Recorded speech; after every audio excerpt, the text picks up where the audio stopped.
if we're only present for 50% of the time, and let's say we live to 90, that's 45 years we actually experienced. Whereas if we were present 60 or 70% of the time, how many more years does that add to our life? So it actually instantly makes us live longer by being more present. The current healthcare system isn't about health, wellness, and longevity. It's crisis intervention and revenue generation.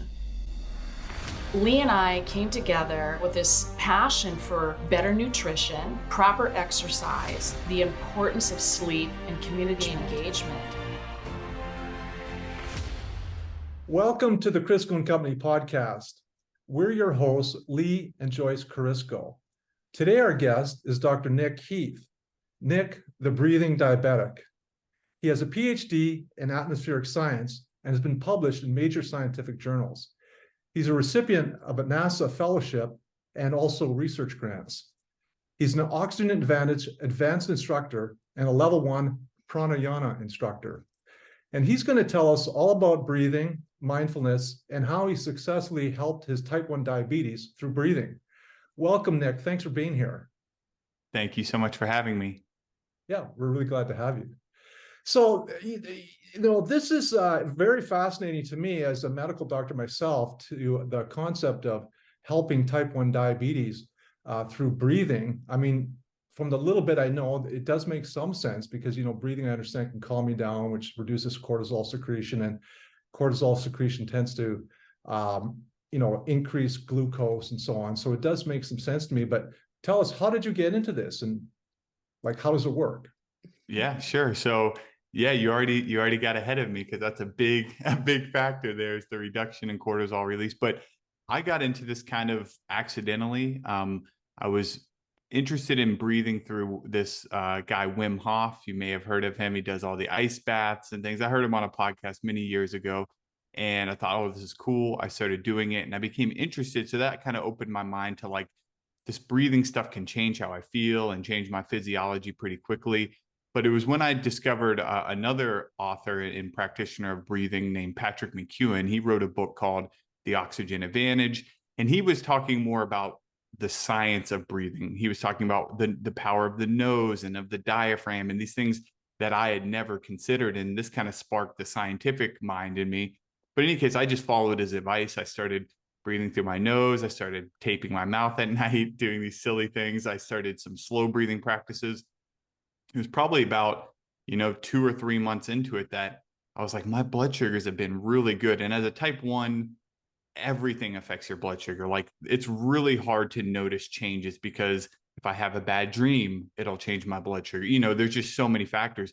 But this was clear as day. The only change I made was doing some of these breathing exercises, and my blood sugars were better. My A1C was a lot better, significantly for me. And I thought, this is pretty crazy. So then I started, researching it and found that, okay, there is a little bit of evidence that the way you breathe could, kind of like what you just hinted at, could impact things that could either directly or just, downstream positively impact your blood sugar. And so then I started reading and I've gone down a never-ending rabbit hole from there, trying to understand it. And then I felt kind of obligated to share it because no one was talking about it. I thought, this is so simple. It's not going to cure you. It's not going to fix all your problems as a diabetic, but it can truly help with the actual condition and the peace of mind around your condition. So it kind of is a really nice holistic approach to just helping management.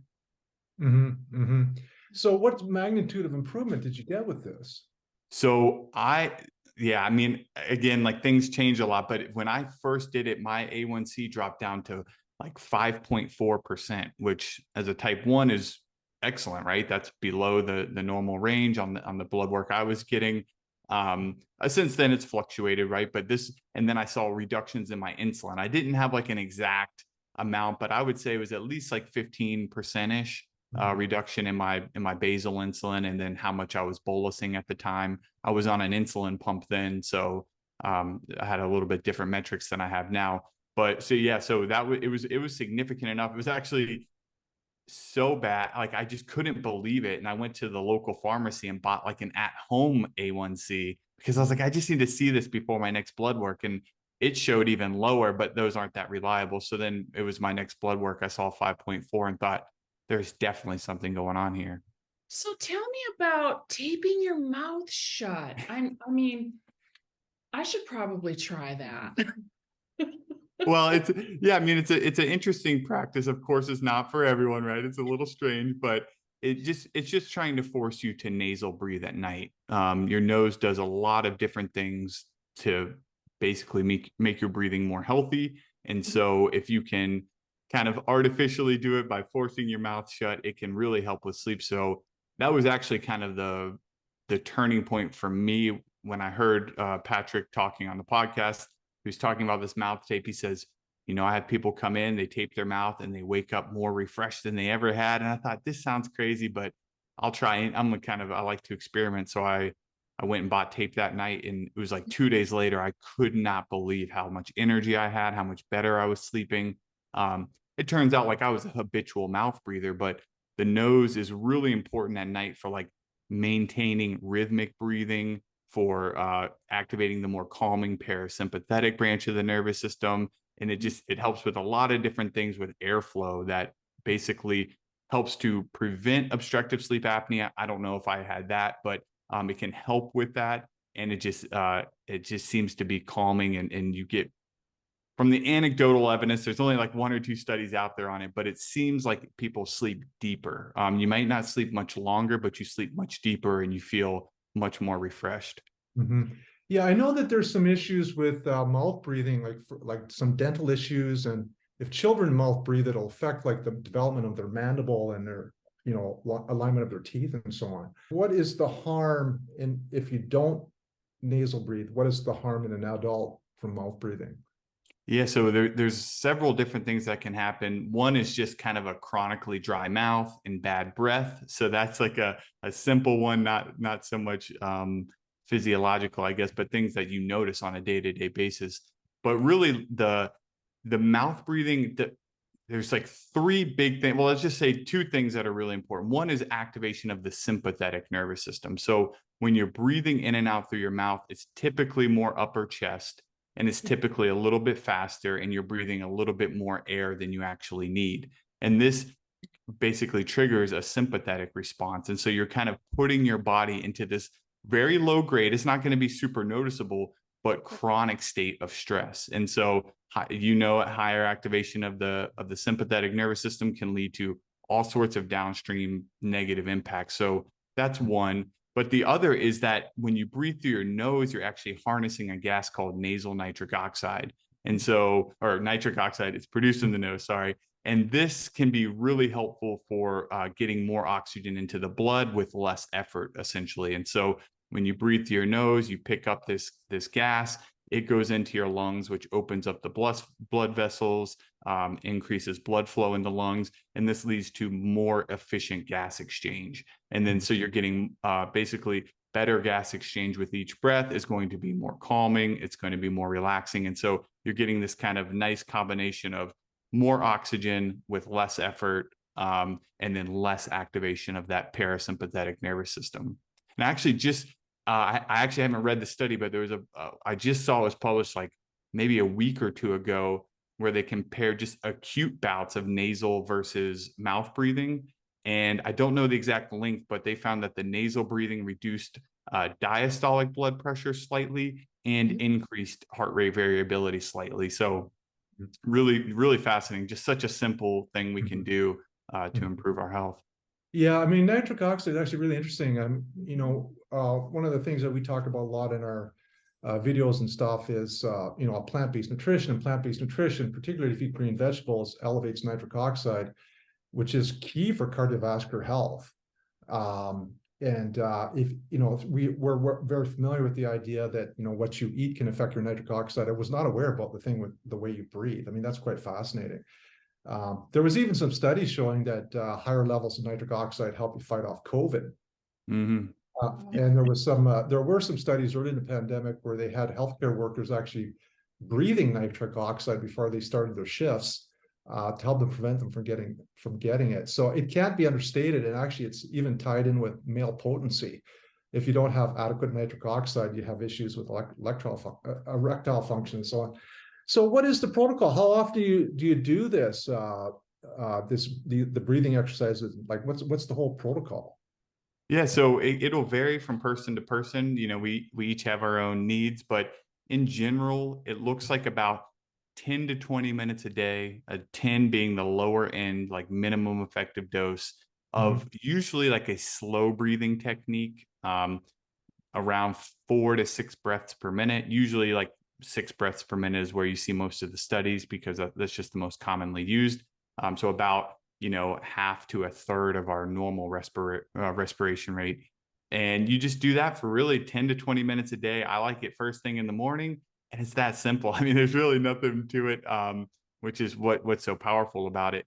There's lots of ways you can bring in more modalities. There's like the pranayama techniques like alternate nostril breathing, which are really beneficial or is really beneficial for its own set of reasons. You can bring mindfulness, which is a big thing I'm into bringing into the breathing practice.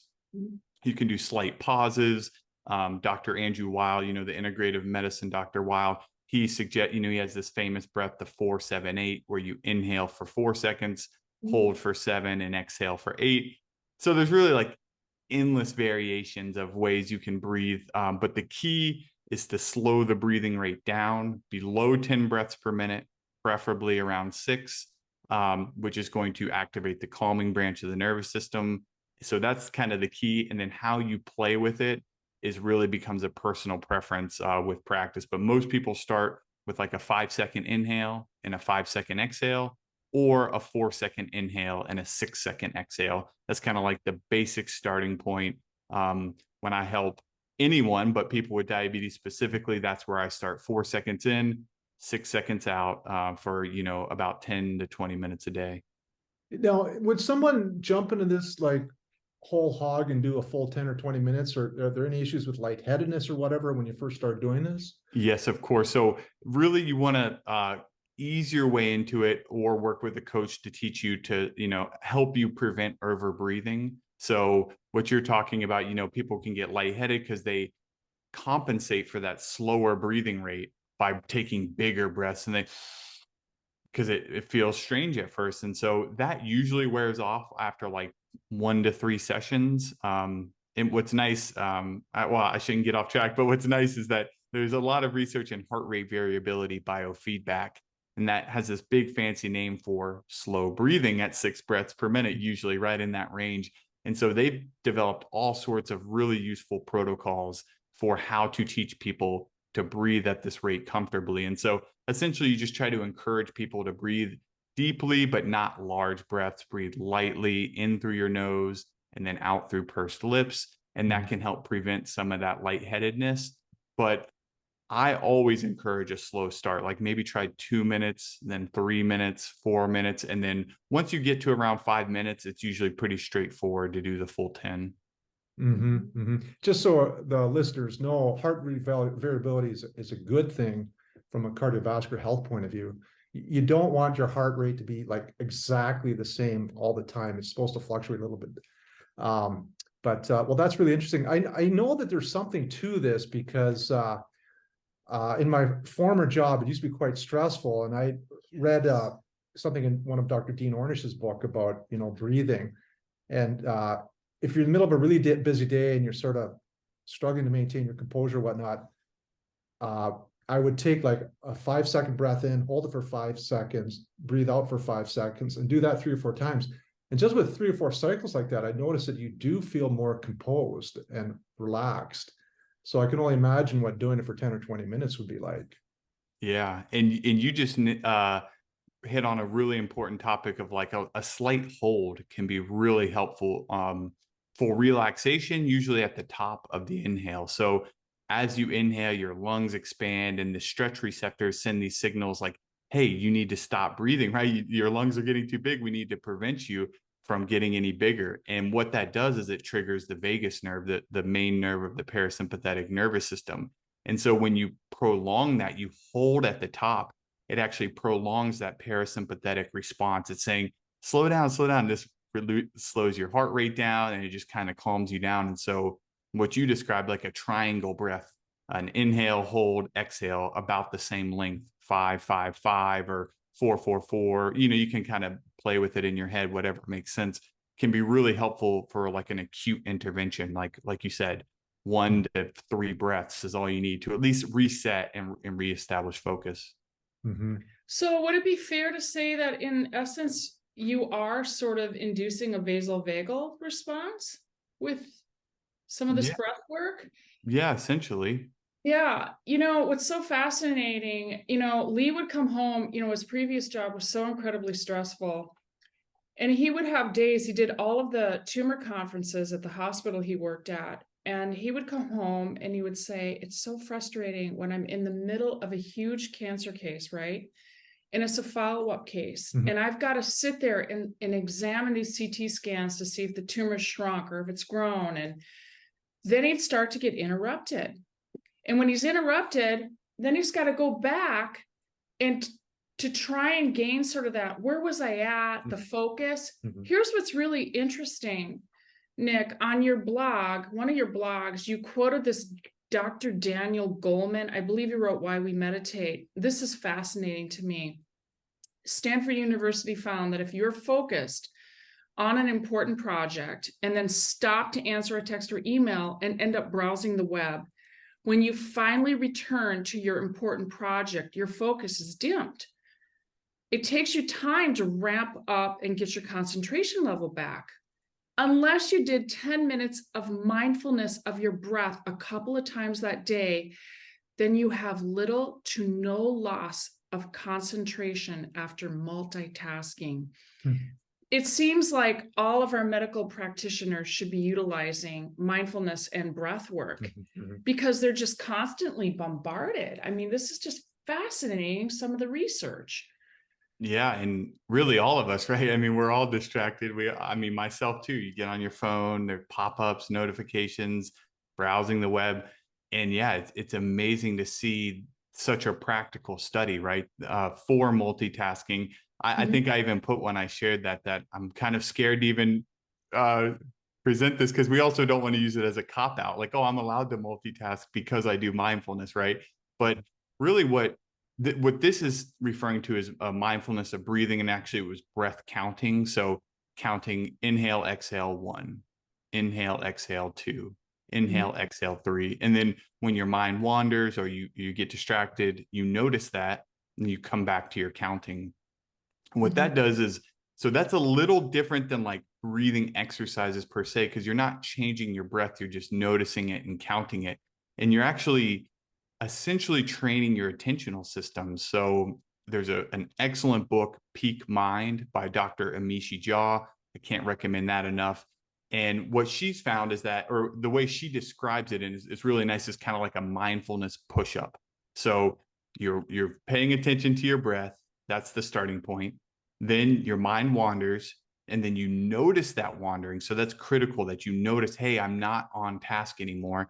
And then you bring it back to the breath.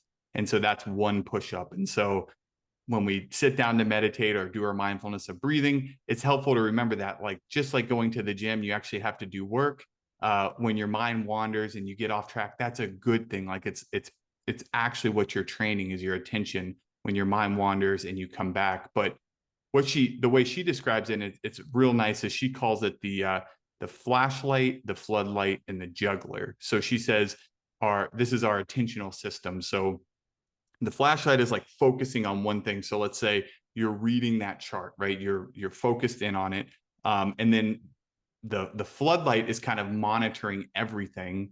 And this is when the floodlight, the analogy is, let's say a cat walks in front of a house, the floodlight pops on to give you that big perspective. So you can see what caused the issue. Do I need to attend to it?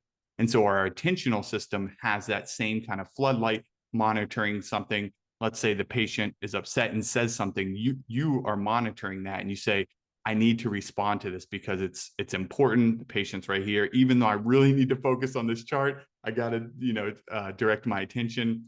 And then at some point you come back to that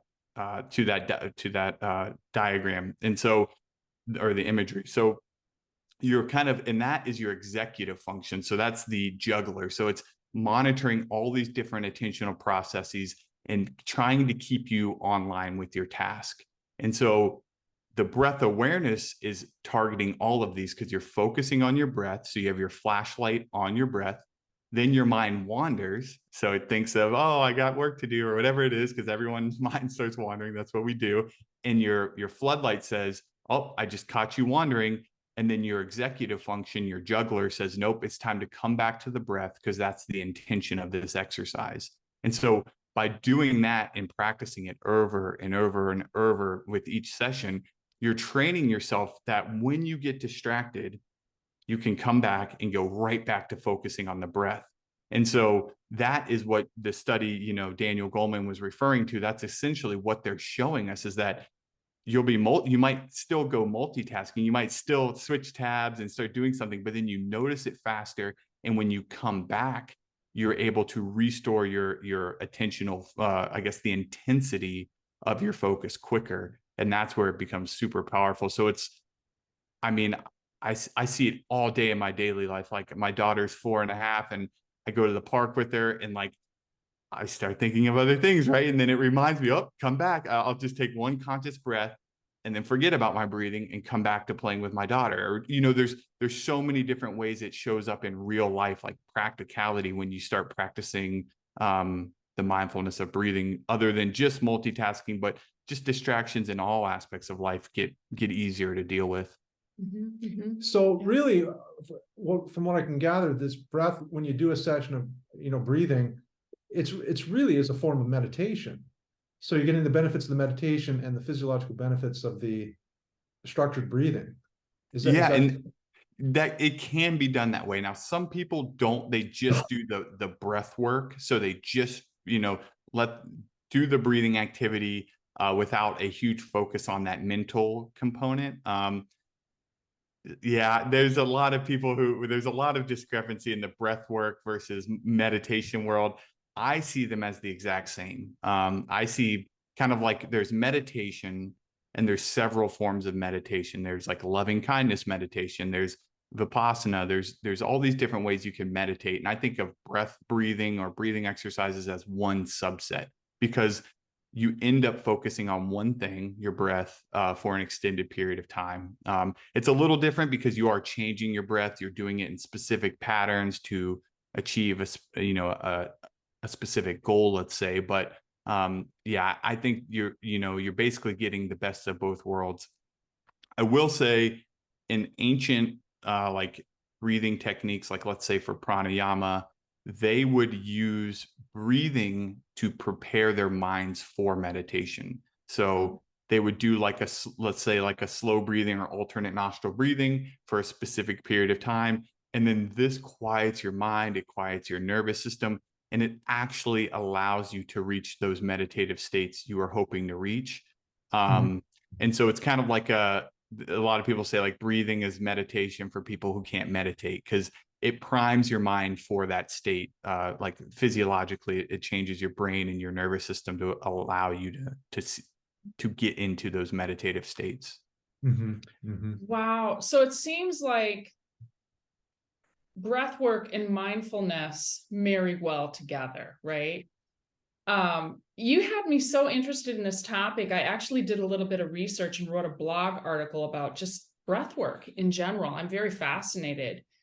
Another really great quote I found buried in one of your blogs, and I can't remember who, but basically this individual stated, she's a researcher, that mindfulness training was the only brain training tool that consistently worked to strengthen attention across all of the studies that they had been working on, which again is it's really quite fascinating.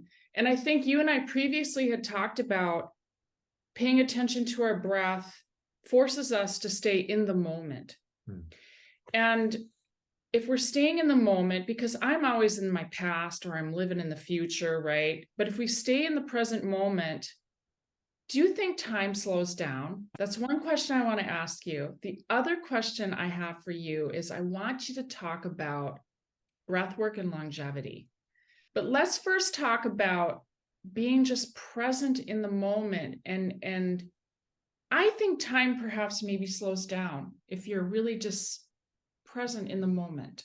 Or at least your perception of it. Yeah. Exactly. Yeah. Yeah.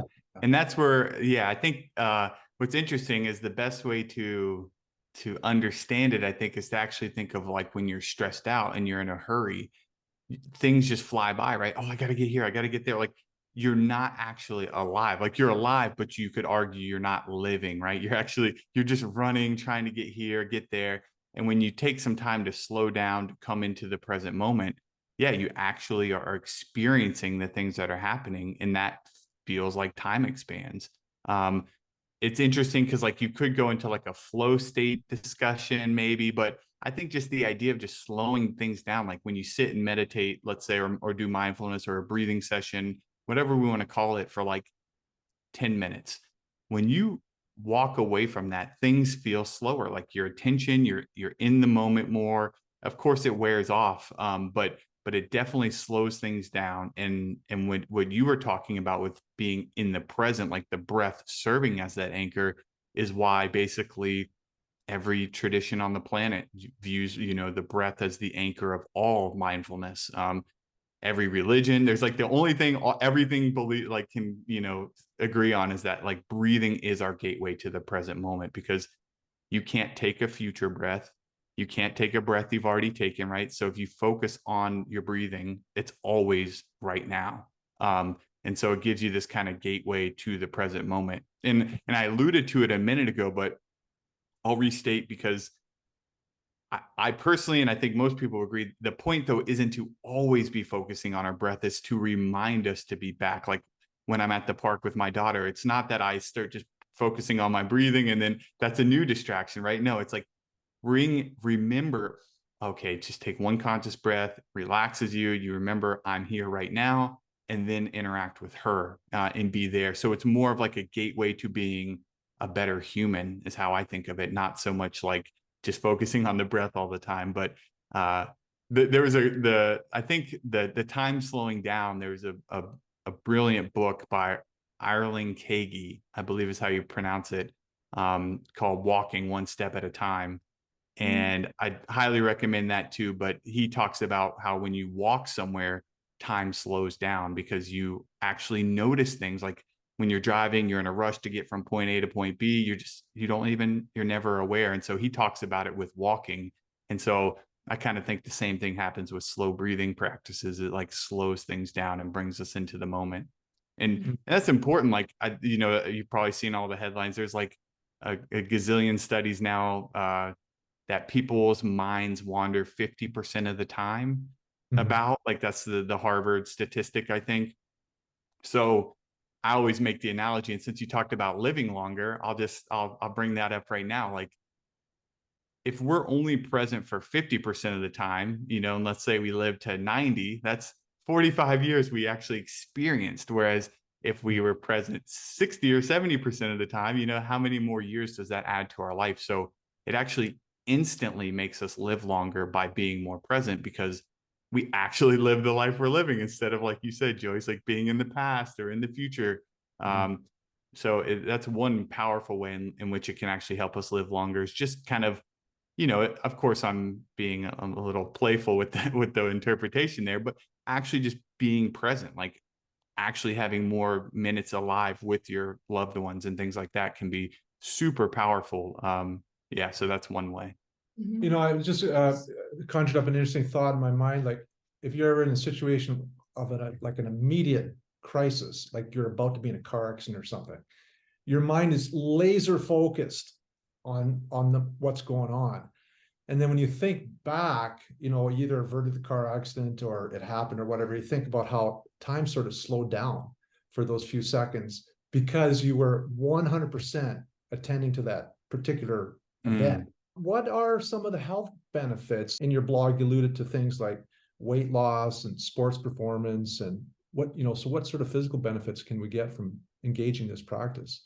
Yeah, so the most obvious come from the stress reduction portion. So like lower blood pressure pretty consistently happens, lower levels of cortisol pretty consistently happens. And these can be both acute, so like 1 5-minute session or 10-minute session, or if you do it for like 4 weeks straight, 5 weeks straight, you see improvements in nervous system function. So they measure heart rate variability. And as you alluded to, you know, this is the beat to beat time interval, and we want some variation in that. And the higher the heart rate variability, usually it's an indicator that of a more healthy and robust nervous system, and more healthier parasympathetic nervous system. So that rest and digest branch. And so acutely, when you do the breathing exercises, your heart rate variability goes way up.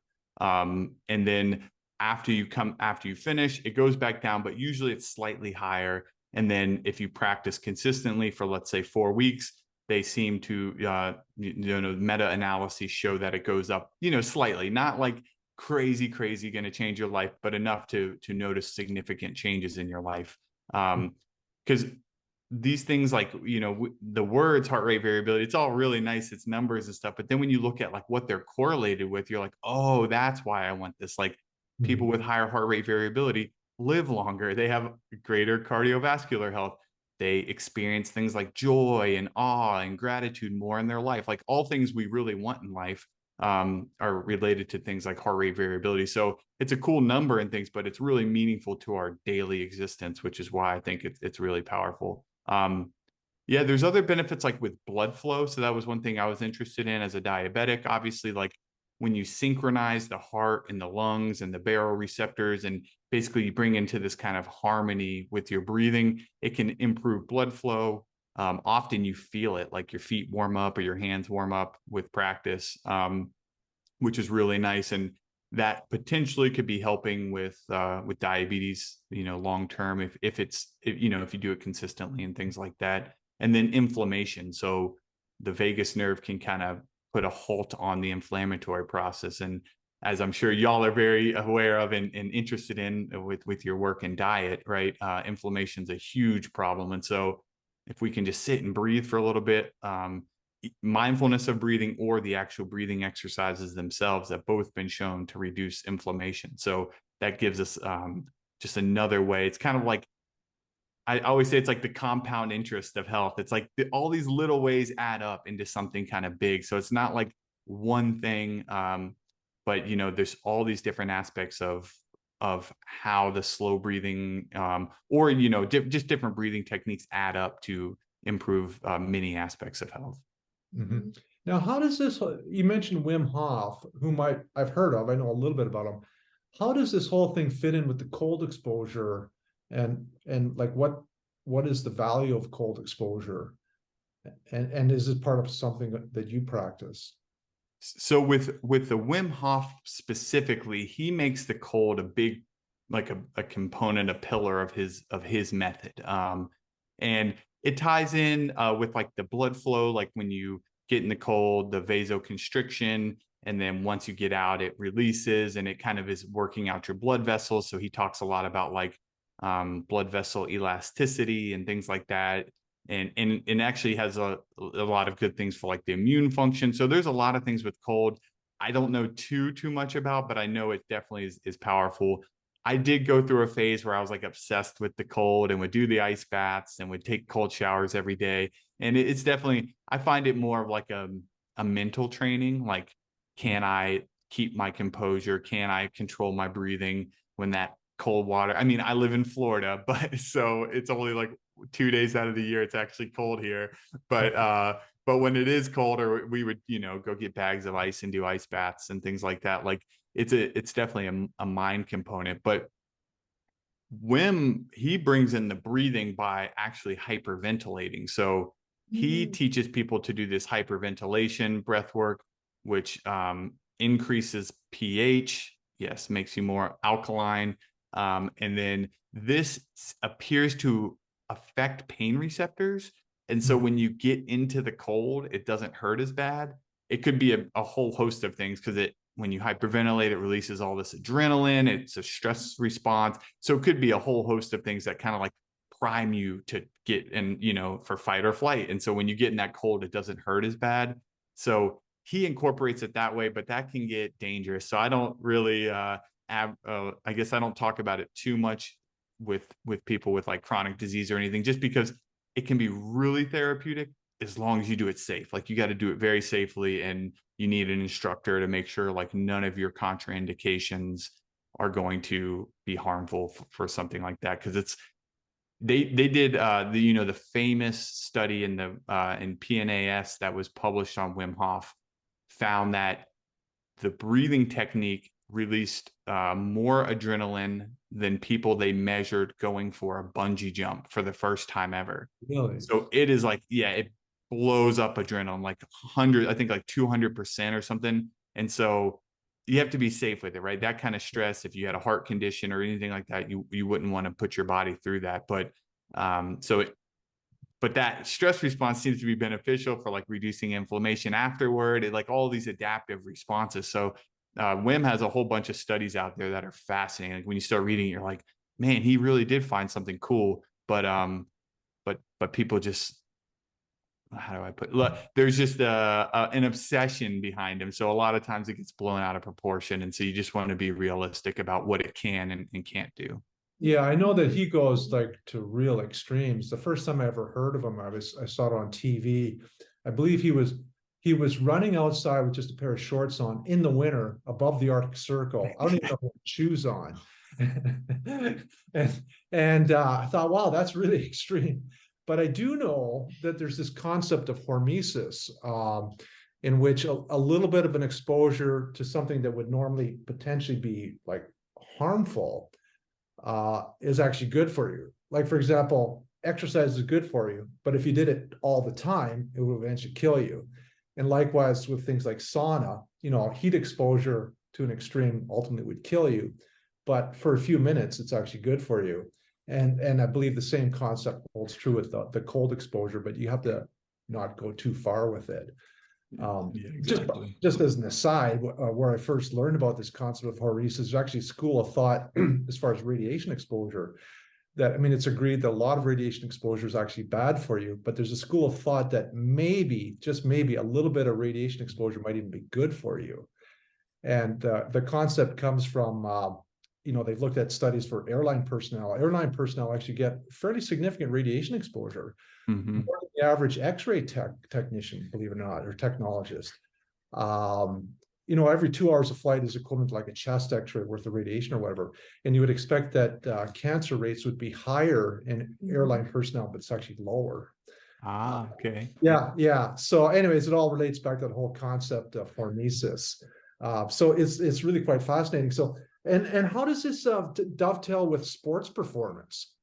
Yeah, with performance, there's a whole world of breathing for performance, but I'll say like the biggest component of it is increasing tolerance to carbon dioxide. So when you go out for a run, or if you're doing any kind of sport and you feel winded, you feel like, oh, I gotta take a bigger breath. It's not usually that you don't have enough oxygen. That's usually fine, but that carbon dioxide has accumulated in your blood and your body saying, breathe. That is actually your primary stimulus to breathe, is carbon dioxide, not oxygen. So what some of these breathing exercises can do is teach us to tolerate higher levels of carbon dioxide in a more structured manner, in a controlled manner. So there's like breath hold exercises that focus on increasing CO2. There's light breathing exercises that focus on increasing CO2.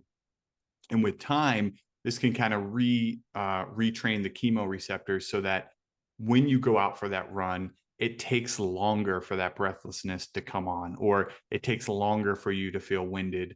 And then at the same time, if you're doing certain exercises, you can increase your lung capacity, the amount of your lungs you can actually access, and that can help with just overall endurance. I'm trying to think of, those are probably the two biggest.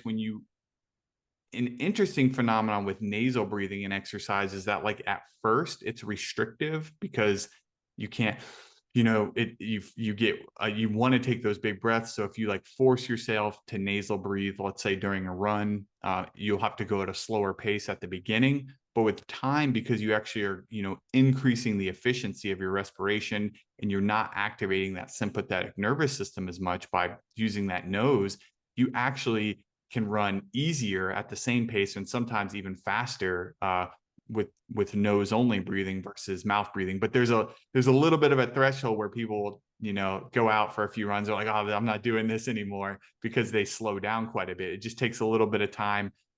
There is a researcher out there who figured this out, but I don't remember. I think it's pretty significant amount of time though, like at least a month or two to adapt. So a lot of people don't want to make that change, which is, I understand, but in the end, it can be a lot healthier, less exercise induced asthma, less colds and things, because your nose is filtering the air. You hinted at nitric oxide earlier. If you're breathing through your nose, it's going to help filter out pathogens and kill off viruses as they enter. So yeah, lots of potential benefits there. But from the performance side, the increasing CO2 in your lung capacity, in your respiratory muscles, all these different things can make breathing easier. And as we know, when we exercise, that's like the first thing to go, right?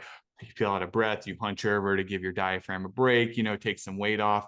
And by practicing these breathing exercises, it can basically, it's just like strength training, right? You're just improving the strength of your respiratory muscles along with the strength of your CO2 of the chemoreceptors and things like that. Mhm. Yeah, I mean, it seems that the nasal passages, are smaller, so intuitively you would think that it would make it more difficult for you, but it must be balanced off by the fact that you're getting more nitric oxide. Yes, and more oxygen. So let's see if I can remember the numbers here. So there was okay, so it's 1996 was the study, and you got to remember it's nasal breathing, so there's not huge funding or anything. It's like, these little small scale studies, but they had a group of people breathe in through their nose and out through their mouth, which they said was to maximize nitric oxide. So you breathe in, you bring all that nitric oxide into your lungs, and then you breathe out through your mouth so that the nitric oxide keeps pulling in the nose. And then the next time you breathe in, you bring in more nitric oxide. So that was one breathing. And then they had another group breathe in through their mouth and out through their nose. And on average, the nasal breathing group, with no change to their breathing rate, nothing, just the route of breathing, they increased their tissue oxygenation by 10%. So significant, yeah, like incredible. When you see the graphs too, it's like just right when they switched to nasal breathing, boom, pops up. And they were measuring I'm gonna forget this. It's been a while since I read it, but they were measuring oxygen tension in the tissues. So it wasn't even in the blood, it was actually what's being delivered to the actual, so really important. I think of this with diabetes all the time, because people with diabetes have resting tissue hypoxia, right? We have an issue getting enough oxygen. And I thought, well, hell, if I can breathe through my nose and get more oxygen, that's amazing. Like, maybe it won't fix all my problems, but even if it's just a tiny bit more, that's going to hopefully prolong some of the complications with diabetes. So in any case, so yeah, if you're breathing through your nose, you're getting, maybe up to 10, there's arguments of over 20% with another study, but let's just say 10 to be conservative. 10% more oxygen is going to help with performance in the long run, once you train yourself with the CO2.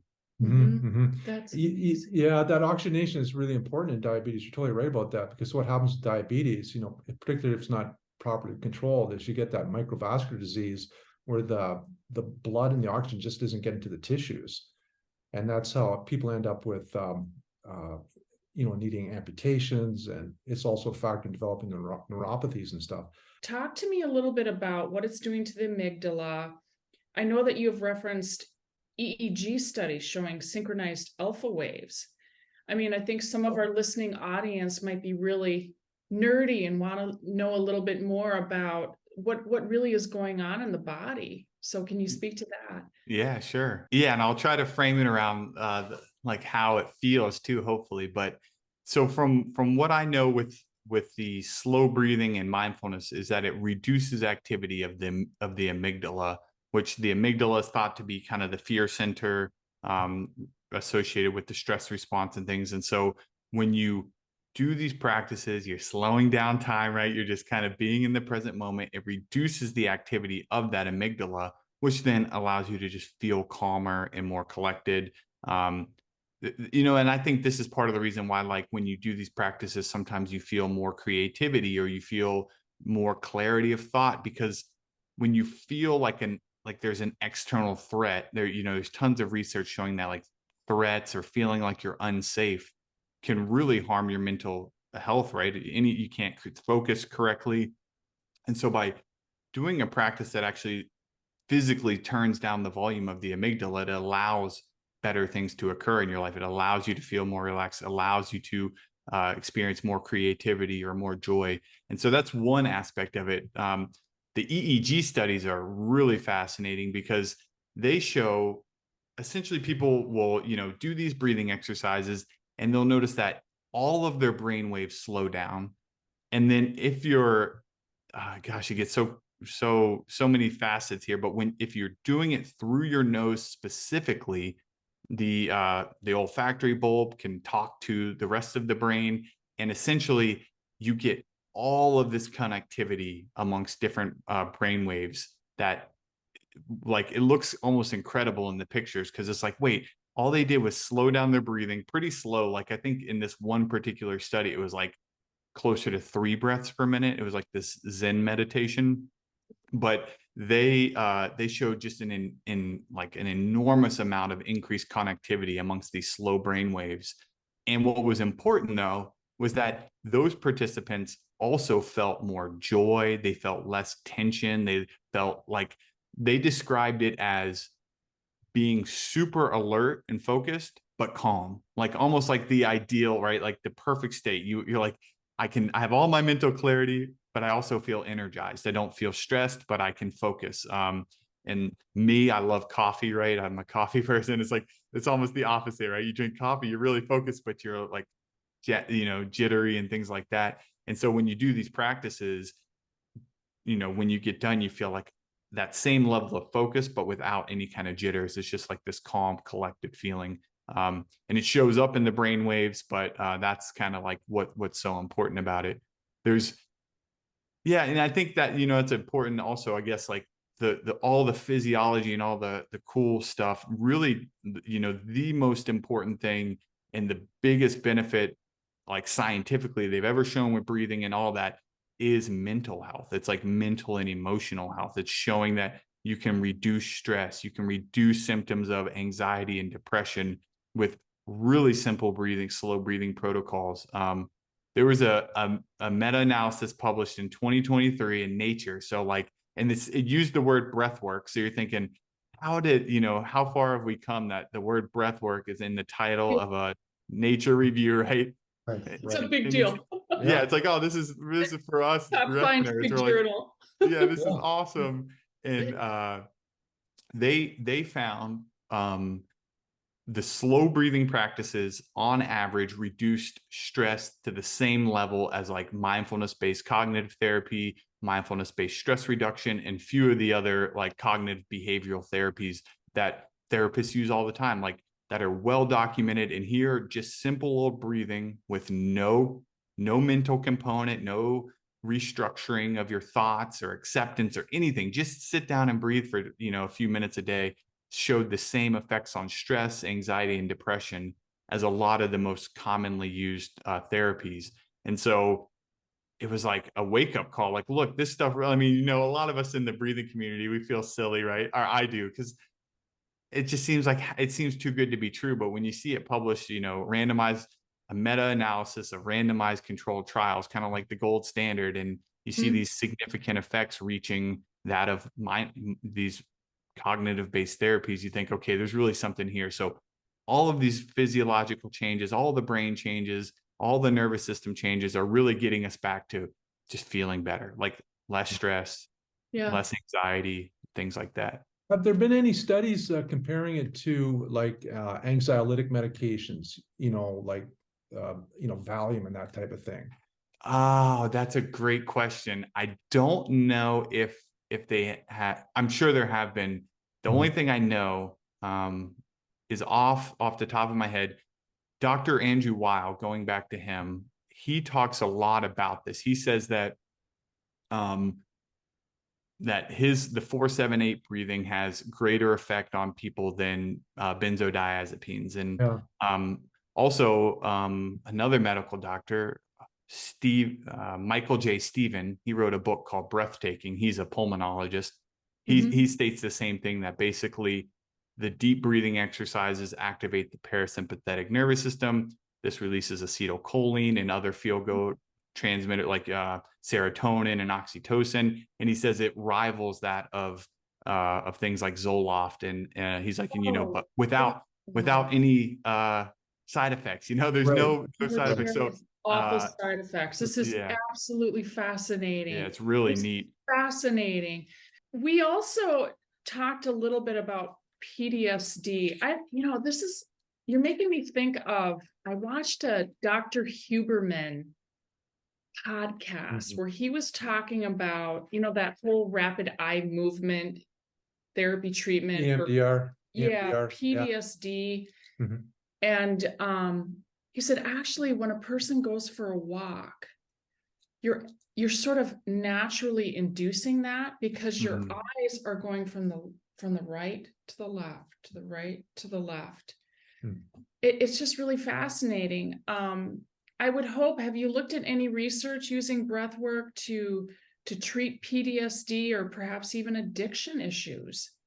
Yes. So with PTSD, there is one particular protocol called Sudarshan Kriya Yoga or sky breathing. And this involves some slow-paced breathing, ujjayi, which is when you like constrict your throat muscles a little bit and create like the sound of an ocean wave. And then as you do the slow breathing, and that's like a popular yogic technique, a little bit of fast breathing, and then the chanting of Om, which we could get into the benefits of that if you want. But so this protocol is like there, and then they have some faster cyclic breathing too. I can't remember the exact structure. It's a proprietary breathing technique. Believe it or not, there's a technique out there that's like trademarked. Is it patented? Yeah, it's patented. Yeah, I think so. Wow. Wow. They have their own studies on it and everything, tons of them actually. And it's really, I mean, it seems like a really neat protocol, and the science behind it seems 100% legitimate from what I've seen. It's a really neat structure, but because they've found it helps with PTSD a lot. They do it in different studies. I know there's like Australian veterans, I think some in the United States, and they found that this sky breathing protocol reduces PTSD better than, you know, normal approaches. Again, you know, could be novelty, the fact that these people come in and think, oh, I'm doing all these cool breathing technique. Maybe, you know, I don't know. There's definitely a placebo, I'm sure, part of it, but still really fascinating to see the PTSD reduction. And with addiction, I don't know. I know there's studies on it, but I've never gone down that rabbit hole yet.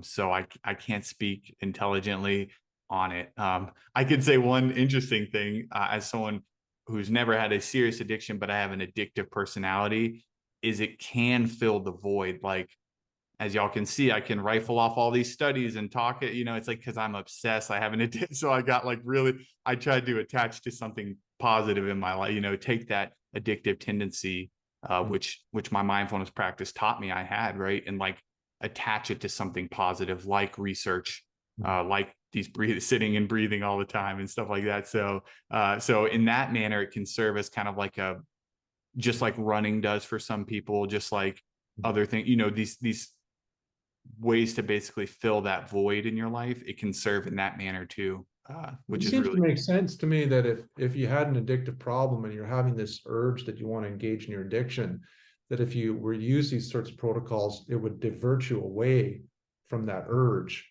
and to be able to sort of stay on track, you know, and stay away from the addiction. Seems to make sense. But well, you know, this has been a fascinating interview. We're really interested to learn more. So guide us on what the next steps are for people that want to learn more about this whole thing. Yeah. Tell Well, us website and what books to read. And your coaching? Yeah. Yeah. Okay. Sure. I got lots of, let's see. My website is thebreathingdiabetic.com.